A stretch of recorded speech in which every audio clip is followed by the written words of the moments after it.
What is up, everybody? Welcome back to the channel. I'm Elliott Delp, and today I'm going to be talking about my ultimate home defense build for your AR-15. So let's get right into it. It should be a pretty good little video.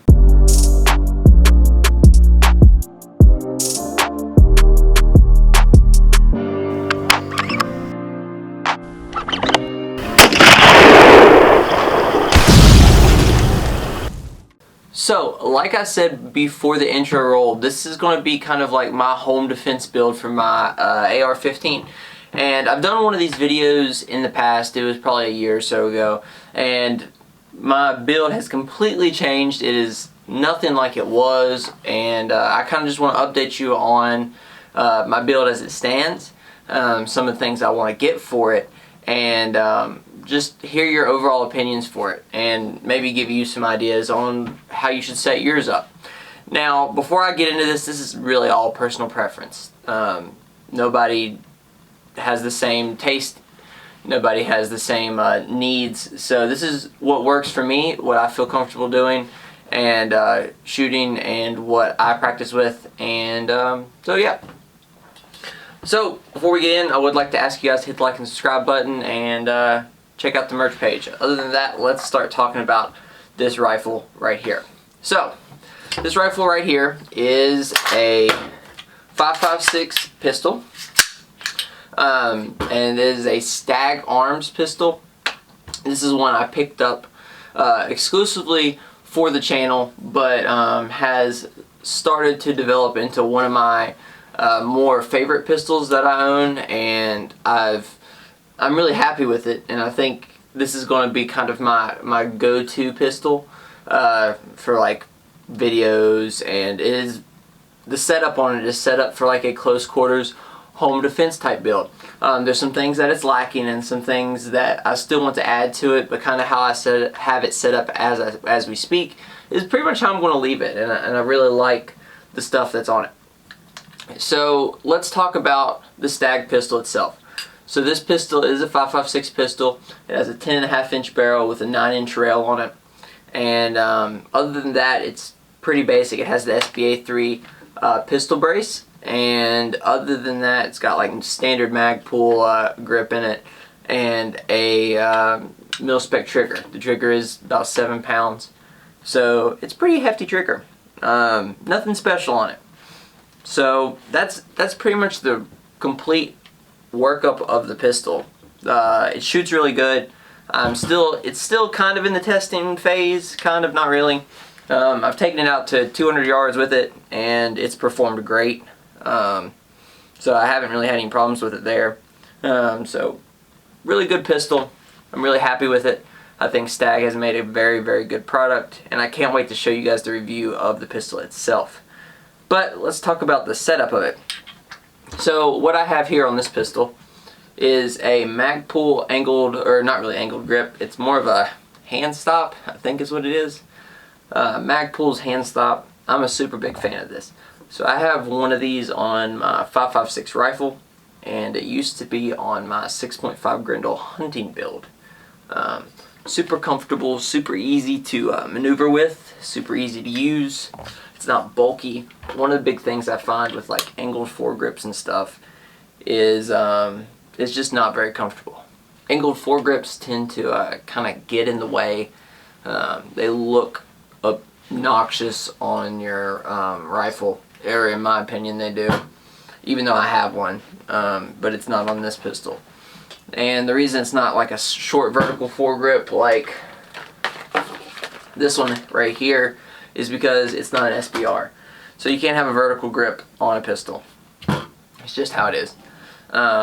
It takes away, I don't know the legal jargon behind it. I'm sure somebody in the comments will inform me, but you can't put a vertical grip on a pistol that's over a certain length, because then it automatically becomes in any other weapon, and I don't want to deal with that right now. So that's one of the things I really like about this build, is this grip. Like I said, very easy to maneuver, very easy to use, whatnot. For the optic, I've chosen a Holosun 403C, and this is Holosun's solar version. So pretty much it's always on. If there's ambient light, like right now it's on.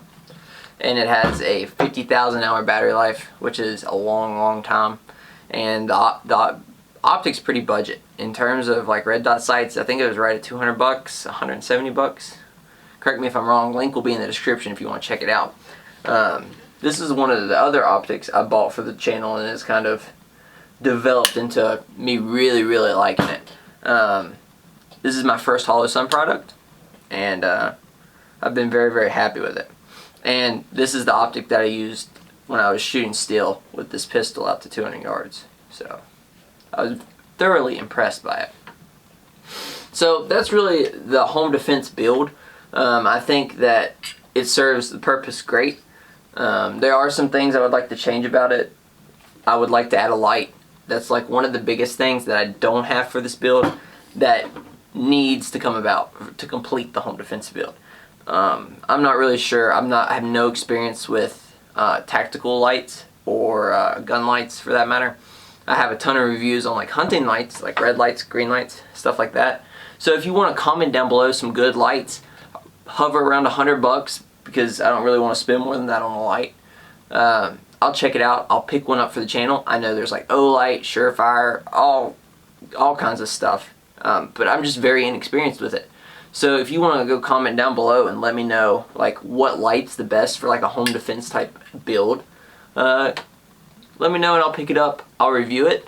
I'll use it. We might do some like night shooting with the light on and see how it goes from there. Another thing that I would like to add to the pistol is a suppressor. So I have my suppressor. It's in jail right now, unfortunately. It's honestly a tragedy. But that's one of the things that's going to go on this pistol is a can. I have a 30 cal can from a local suppressor maker. He makes all the law enforcement suppressors around here, and he was highly recommended. So it's still in jail. It's been in jail for like 6 months or 7 months at this point. So once that comes out, that will be on this pistol as well, and I'll probably put a cool suppressor cover. I don't know. So with that being said, those are the two big things. Smaller things I'd like to upgrade this mag pull grip. The mag pull grip on this one right now is kind of rough. It's not the rubberized grip, which I really like. I'd also like to add a QD end plate. I have one that I just haven't put on it yet. QD end plates are like my go-to because they allow you to have a 1-point sling. The problem with this Stag is it doesn't really have any good sling positions. So you got the QD on the back, but you can't put a 1-point sling right there because it just doesn't work. And you can't put a 2-point sling here without buying a mag pull piece, and who wants to do that? So because there's no QD up here. So QD right here for sling, another really important thing. And then eventually down the lines I'd like to upgrade the trigger. But that's not a super huge deal for me. Most of my rifles have just the standard triggers in it. I can think one of them has the JP Enterprises trigger spring kit in it, and then one of them has a CMC trigger from, or 3.5 pound trigger, and I really like that. That was my Grendel. The JP's in the other Grendel. So all the stuff you see on the walls back there, standard triggers. I shoot them all the time, and I have no problem with the standard triggers in them. So that's really the home defense build and kind of where it's headed. The last time I did one of these, I think I was still using a rifle, and I said I wanted to go pistol. So, oh, one last thing. The only thing that I might switch on this is moving calibers. So 5.56 right now, the easiest ammo in the, it's crazy to say, is the easiest ammo to get, even though it's super expensive. It's super hard to get. I would like to have a subsonic 300 blackout for a kind of home defense build, because you're going to be shooting close. You don't want to do any extra penetration, and subsonic 300 blackout's super quiet, especially when I get the can. So that might be the next switch. But as of right now, this is what I'm doing for my home defense kind of go-to pistol. So comment down below and let me know what you think. I'd love to hear about it. And I'd love to know your suggestions for how to improve the build. So go do that. Hit the like and subscribe button if you enjoyed the video. And as always, take someone outdoors. I will see y'all next time.